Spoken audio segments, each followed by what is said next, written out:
Ain't got time for you. What's up, man? What's up, dude?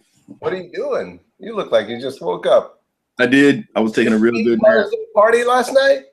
No, it was a good old nap, man. It was a real good nap. Oh, did you go to church this morning? No, I went to church this morning, and but I was tired still, so I took a nap. For a big Mother's Day party last night? Big Mother's Day party? No. How about none of that? You don't have a mom? I'm tired of you, man. You're always talking stupid. Oh, now you're backpedaling like a politician. Get on my nerves. Punch you in the throat next time I see you. No, you won't. Let's see.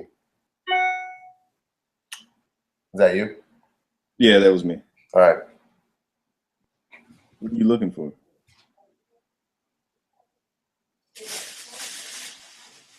Need to crack this open. Oh. 1 sec. All right. Bring a little bowl.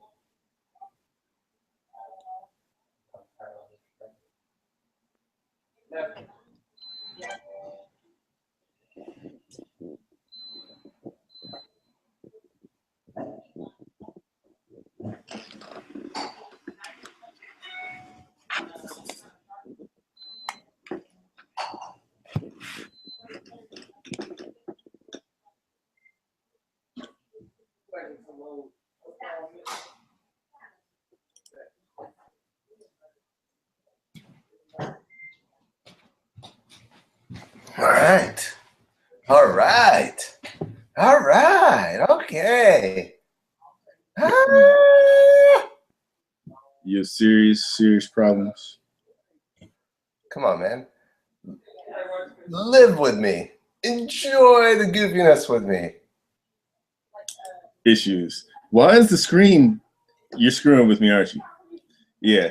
I'm just focusing on my hands and face. Like, man. All right. Hold on.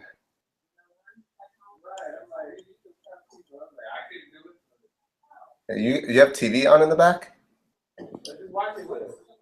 Can you hear it? Yeah. I think that's Sarah watching. Sarah's out there watching Snaps. Hold up.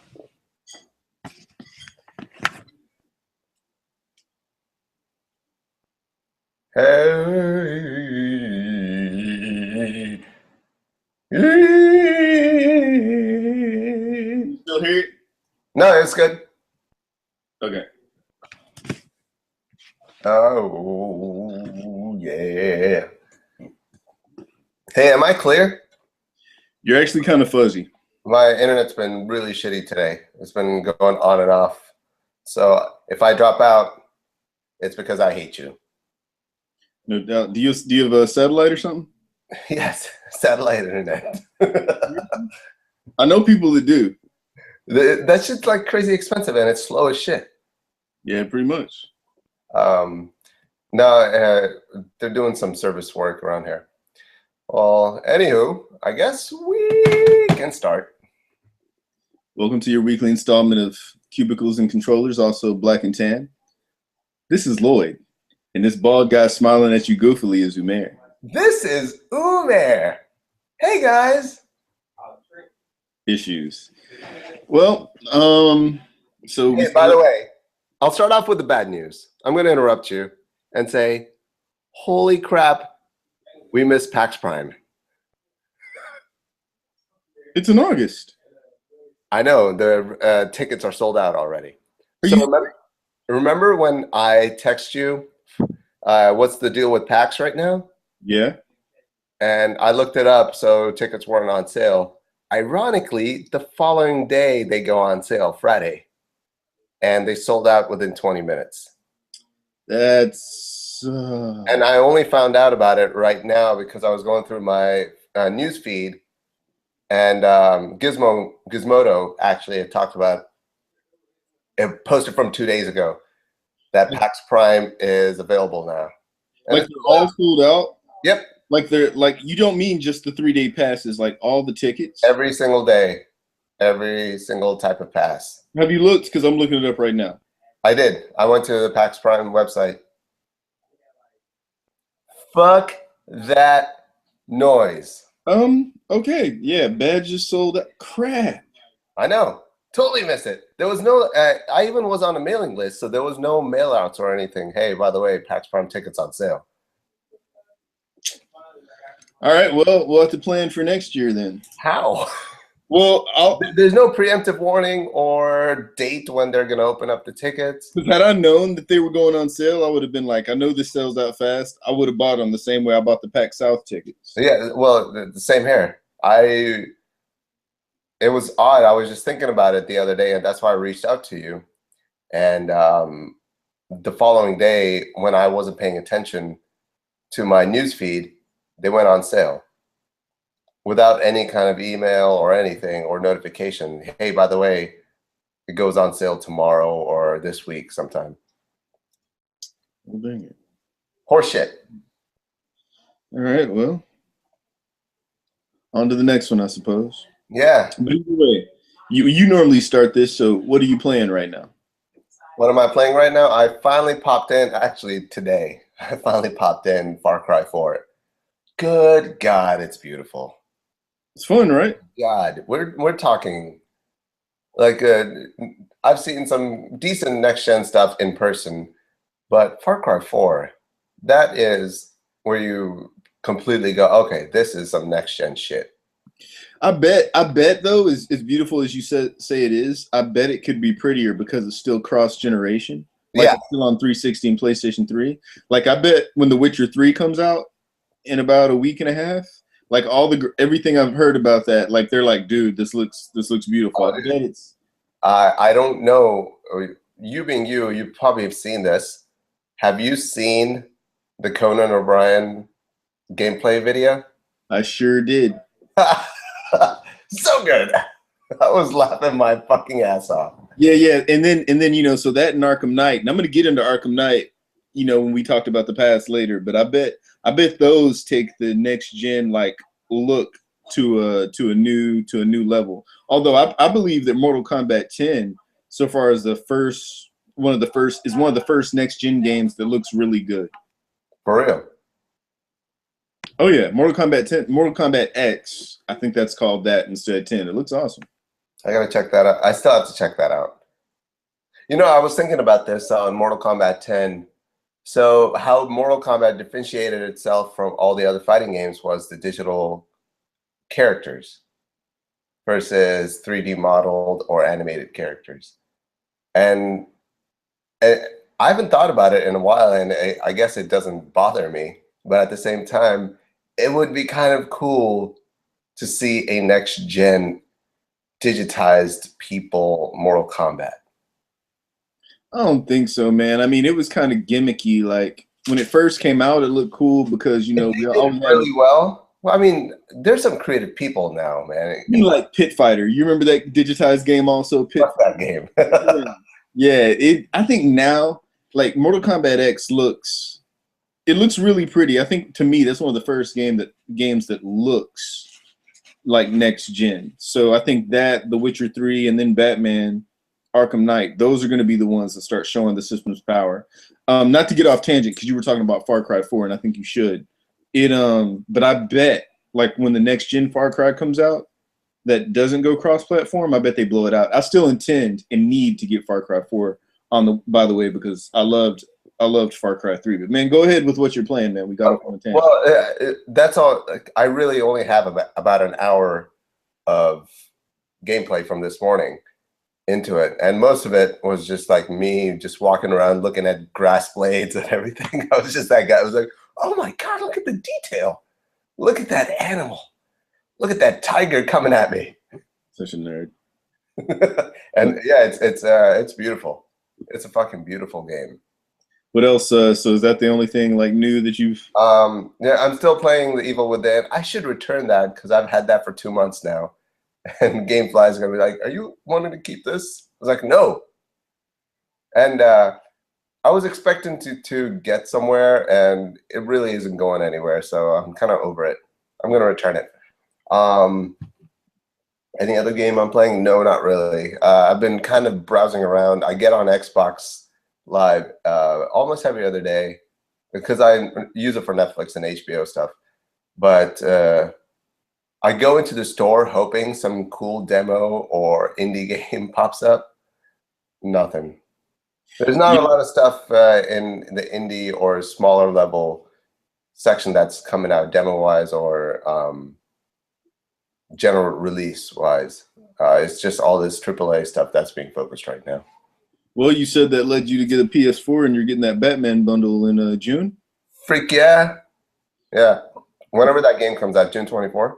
28th, I believe. Well, either way, at that point, we can start doing videos about the share play stuff, and we can do some co-op stuff together. But yeah, especially now that I know that Batman has a co-op element to it, which is so cool. See, I don't know if it's co-op though. See, it lets you. Hold up, you keep making me try to go off on these tangents. Are you done with what you've played? Yes, right now. It's your turn. Because you're making me go off on tangents. All right, right now, what am I playing? I'm playing Crisis 3 on a PC. That's old school. Yeah, Divinity Original Sin. I'm trying to get through games I'm trying to deal with before I start The Witcher and go catatonic. Hey, hold up. On Crisis, I never played any of the Crisis games. Is that a campaign game, or is that more geared towards multiplayer? It has both, but the campaign is really strong on it. Really? Okay. Yeah. What else? And breaking my rule of 2 right now, I started playing this game on PC, an indie game called Westerado. It's kind of a throwback graphic-wise, but it's a Western. You got to figure out who it is that killed your family on a farm. But I think I might have sent you video. I might need to post video on it when you actually put this video up. It's actually pretty fun for all the stuff you can do on it. Those 3. And I'm always kind of playing Dead or Alive 5. I get online, try to beat a few people's heads in daily before I start my gaming. You're not doing GTA 5? Huh? You're not doing Grand Theft Auto? Oh yeah, well I do that on Friday nights with my cousin. We do a heist every Friday night. But just in what I'm playing, that's probably what I do during the week. All right, well, go to your tangent on Batman. Okay, so I don't think that it's actually co-op. What they do is they've got Nightwing and Robin and Catwoman and I think somebody else. Batgirl. No, Batgirl, that's a different DLC mission. Batgirl is Oracle now. So what they do is you can switch moves, and you might be able to switch characters like GTA 5. They haven't clarified it yet. But okay, since you got me on the tangent on Batman, I'm really excited about Arkham Knight, except for this. They announced a $40 season pass. Now, they said it's going to include all this different content. Now, if you look at the Batman series DLC content, in the past, it's been nothing to write home about. It'll be like a 1 hour, 2 hour little mission set, or it might be like a challenge mission. I remember Arkham City. I got the Catwoman DLC, and it was literally just a stage. Exactly. Now people paid $5 for this. Fortunately, I had one of those promo codes because I bought one of those edition games. Yeah. Now see if it ends up being like, if the story missions for Arkham Asylum end up being proper expansions, and say each one goes for, I don't know, like another 10 hours each, then I'm fine with that. But I think people buying stuff like this, that's got it where you can release skins and all this stupid crap and charge almost a whole another game price, and people are stupid and they buy it, and that's just going to drive the cost of our gaming up. So people need to vote with their wallets and act like they have some sense. But I don't have much hope for that because I think people are stupid. But go ahead. I wasn't saying anything. It looked like you were about to say something. So that's my rant on Arkham Knight. I'm really hyped about the game, but I'm not doing the season pass. If the stuff comes out and it's lengthy, then I'll buy the couple pieces of story content. They can challenge. I'm not gonna do the upfront season pass. I'm gonna see how it pans out first. They can keep the challenge maps. They can keep the race the Batmobile stuff. So we'll see how it goes, man. But so, are you a challenge maps guy? Because I never got into that stuff. I enjoy the challenge maps, but it's not enough to make me buy extra challenge maps. But yeah, I've actually gone through, when I was having difficulty in parts of the story and, you know, just want to sneak around and do the challenge maps. Yeah, I've done it. It's fun. Because I've done the challenge maps in most games that have challenge map stuff.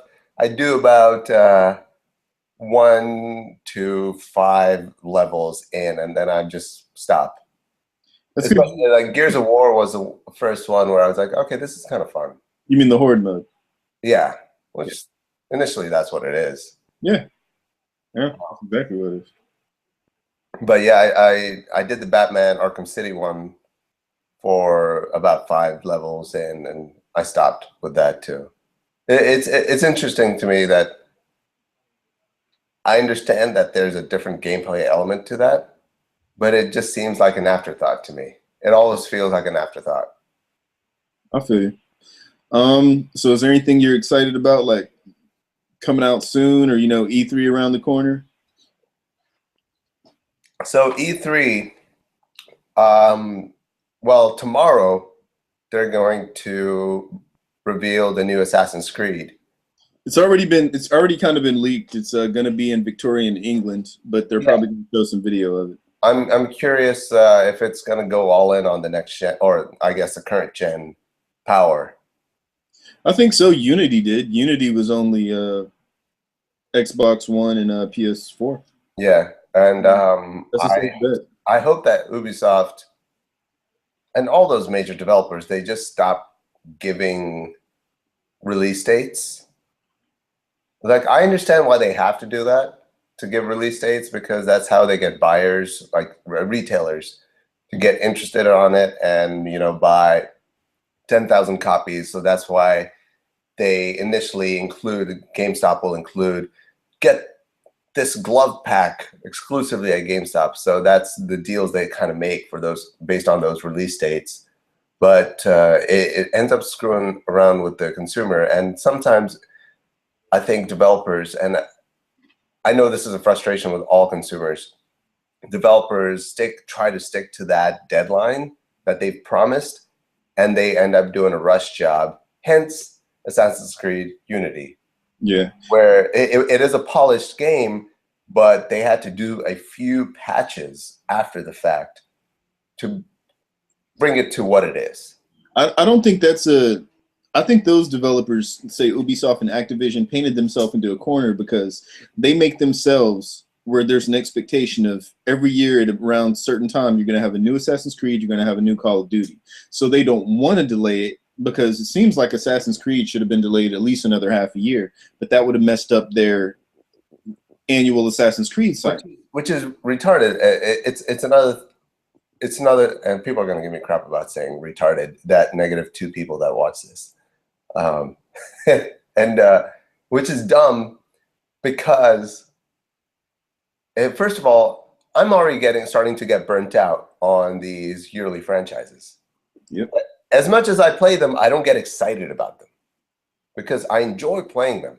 But for me, the thrill is not there. Where Batman will take almost 2 years to come out with a new one, and it builds up the excitement and the expectation. It's like, you know, if you got this as a James Bond movie or a Mission Impossible movie every year, you'd be like, holy crap, who cares? Yep. The fact that they space it out 3 to 4 years sets up an expectation for the next one. Yeah, I can see that. Because the Call of Duty thing, I still haven't jumped on Advanced Warfare. I know it's getting awesome reviews. You might as well wait. Call of Wait Duty. for Black Ops 3 now. Huh? Might as well wait for Black Ops 3 now. Yeah, but I've always kind of enjoyed the Call of Duty campaign modes. Mm-hmm. They have gotten weaker with time, and Advanced Warfare supposedly did a really good job with a good campaign. It is. I will give it that. That is the first Call of Duty where I played through the whole campaign. Normally, I'll play just a little bit of it just to get a hang of the controls, then I just go online. I actually played all the way through Advanced Warfare. I wanted to see what was going to happen next. Yeah, but yeah, other than I don't know what's going on at E3. There's some developers that have said they won't even have a presence there. That's actually, for the first time ever, Bethesda The guys making Elder Scrolls and Fallouts, they're gonna have an E3 presence. They've never been at E3. The new Assassin's Creed's about to come out. They announced Black Ops 3, and that actually looks a lot like Titanfall, to be honest. And the funny thing is, you would think with E3 around the corner, they would do those big reveals there. They're kind of just E3 does not have the same power it used to anymore because they're not using it to its full advantage. Because other conferences are doing a great job of showcasing some of the stuff where E3 is more. It's more business focused. It seems like. Oh no, man. I mean, I could see it having less power in the wake of Gamescom and PAX and Tokyo Game Show, but I don't know. I still feel like there's a lot of reveals generally. TGS is pretty good stuff, man. Yeah. TGS is good, and the PlayStation when they did their own expo, that was awesome. It was. I just still right now I still think E3 has a place. I think there will be some new reveals like No Man's Sky. I think last year that was shown at E3 last year, I believe. Battletoads. Oh gracious! I'm not worried about Battletoads, man. Rare hasn't made a good game to save their life, and who knows when. All right, so that's what I'm playing right now. That's what you're playing. The only stuff coming up that I'm really looking forward to that I know about: The Witcher 3, Batman: Arkham Knight, in the far distance. I'm curious about Star Wars Battlefront. I wish EA wasn't making it, because if EA wasn't making it, there's a chance we'd get a lot of map content and they keep the community together. But with EA, they'll nickel and dime you for map packs, and it won't be as good. And it could have land support when it won't. And if somebody would just make a good first-person shooter that had land support like Halo, that's part of what made Halo's strength. And now with all the online stuff, and I play online, but I could still get people to come through and have large LAN parties if they just make a game that supported it. That's just me, though. What I mean, in terms of what you're excited about, what do you think E3 has possibly coming? Well, I mean, the only things I can think of is Bethesda is due to announce either a new Elder Scrolls or a new Fallout. There's been rumors for the past couple years of a new Dishonored coming out. It could be one, two of those. It could be all of those. There will be some Star Wars Battlefront footage, I'm sure.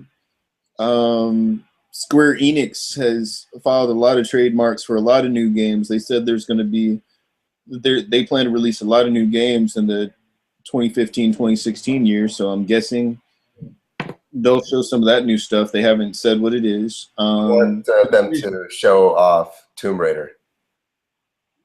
Yeah, that's very possible.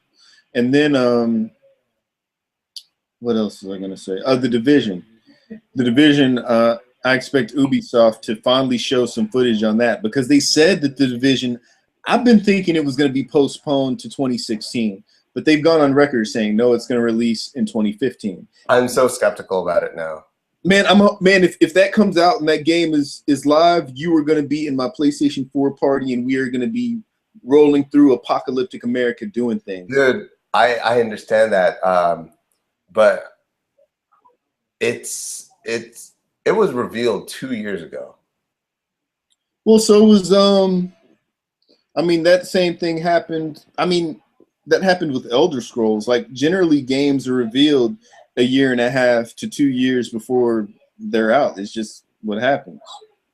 And the fact that there are 4 studios working on this game. You know what happens with movies that have multiple head writers? They become assholes. They are a rectum of movies. You never see a great outcome from too many hands being part of a movie or a TV show. And I don't know how that'll translate with 4 different studios that includes 4 different big teams working on this game. Well, we'll see, man. It's one of those things where I've got to wait. I've got to wait and see approach. From what I've seen, I'm really excited about the game. I'm still super excited. I'm very pessimistic about it. I'm usually not pessimistic about it, things like this, but Watch Dogs kind of burnt me on that. So that's one of those. Watch Dogs was a huge letdown. I had that game on PC. I started playing it, and it's like the game had no soul. I just had no motivation to do anything. I haven't picked it up. I doubt I plan to. And I know that they greenlit Watch Dogs 2, so hopefully they fix or address all the issues that were absent from the first one. I'm not even sure what was absent.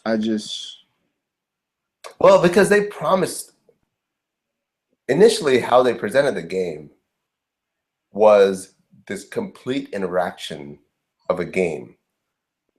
And I remember watching the trailer and the demo, the conference demo of them actually playing, oh, you'll be able to do this, you'll be able to do that. I was like, holy shit, you can interact with every single person on the street. You can hack into this, you can hack into that. But it turns out there's limited options on what you can do in each scenario. And the gameplay did not deliver on what it was set out to. And the amount of interactivity and what's the word I'm looking for? The story branching that you could do did not exist. It was still supposedly a linear gameplay, because I only played it for a little bit. So I don't know how. Yeah, I didn't make it all the way through it also, but it wasn't like it was an open-ended game. You know what I'd like to see? I'd like to see someone make a kind of takes place in modern times, GTA, Watch Dogs, but Skyrim, where you got different factions and different things you can do in the world, because they pretty much made the worlds and they've got all they need to like kind of make it open. But it's like in Skyrim, you can go do whatever and different things happen, different storylines, different factions, and that'd be cool if somebody did something like that also, where you could create your own character, but that hasn't happened yet. Yeah. My dream game is still, and I think Grand Theft Auto is the reason I thought of this dream game, a multiplayer world game, but they've gotten really close to it in GTA 5, is where you make your riches in Grand Theft Auto by overtaking mob bosses and whatnot, just like a campaign does. But there's different neighborhoods in the city that other players are trying to gain control of. And then depending on how much you level up, you can do a turf war kind of thing, where you're trying to take over their neighborhood, business in their neighborhood. How awesome would that be if you had like a mob of your own friends that kind of controlled this part of the city, and there's a group of like 5 to 10 other players who control that side of the city, and you're just constantly on a turf war kind of thing with a GTA type interactivity. That could be cool. I'm just wary of MMOs, and that to do that kind of game, that'd have to be an MMO. Now, along those lines, did you ever play Dragon's Dogma? No. It was this great rough around the edges kind of Skyrim-esque medieval game, but yeah, the combat talk about it a few times. Yeah, but the combat was awesome. Like, you're not hitting a dragon's foot to kill the dragon, because that won't work. You got to climb on top of the dragon while it's trying to shake you off, while you're flying in the air, and you're stabbing in the throat, and if it throws you off, you'll die. Like, all this awesome stuff you could do. That game came out on Xbox 360 and PlayStation 3 like in 2010 or 11. And it was a cult hit or something like that. It made a lot of money. So E3, I'm hoping they show Dragon's Dogma 2 for next-gen consoles, non-MMO, a true sequel. Yeah. That would be awesome. If people who were into that game really, really talk it up. That game was awesome, man. If you still have a 360, you should give it a shot. You know what? There's a demo on the 360. You could still download it and try it. For Dogma? Yeah. There's a demo on 360. You still have your 360, right? Yeah, yeah. Yeah, you should download that. I'll check it out. I'll check it out. I'm curious if there's going to be sequels announced in this, or a lot of original IPs. There's I'm always hoping not a lot of remasters. Yeah, I'm tired of the remaster thing. There's a lot of sequels. There's always a lot of sequels during E3 announced, but then there tends to be at least a few new IP. But the remasters can stop. I care nothing for the remasters. If I want to play some of this old stuff, I'll go back and buy a used PS3. So I was watching on Redbox. I got the Halo Nightfall movie, and I'm 30 minutes in. It is not interesting. And it's Ridley Scott too. He's the big guy behind it. He didn't direct it, but his production company did it. Ridley Scott didn't write the story, man. He can only do what he's given with the material. It's a video game story and script, man. Yeah, true, but it's not engaging at all. I don't know what happened. But other than that, I got nothing else. I saw the Avengers last weekend. It was awesome. I did too. I dug it more than the first one, and I enjoyed the first one. So yeah, Lauren said the same thing. She was like, "I loved the first one, and the second one was so much more fun." And I thought, just because the first Avengers kind of opened that door for me, it was a more fresh take on Entourage comic book movies. This one wasn't as fresh. Of course, you can't refresh an idea that was already fresh. But it was a much more fun movie to me. I ended up enjoying it a lot more than I thought I would. It was so much fun. Yeah, I liked it too. Especially, and I'm going to give the ending away. No, I'm kidding. I'm not doing that. But the second battle scene in the city, where all the robots are coming towards them, the choreography of that scene, how they're fighting, each one of them's fighting a bunch of people. It's so well done. So well done. Yeah, it was. It was like I said, I enjoyed it, man. But yeah, that's about all I got this week. I'm sure I'll have more in the coming weeks, especially once we get to E3. I'll have a lot. E3 is second week of June? First or second week, yeah. Okay. So it's right around the corner. Hell yeah, it is. You got problems. But all right, folks, I guess last chaps. No, keep those to yourself. Show them to Lauren. Have her say no. Have her say no. Keep that to yourself. All right. Take it easy, guys. I'm out. All right. Take it easy. Later, man.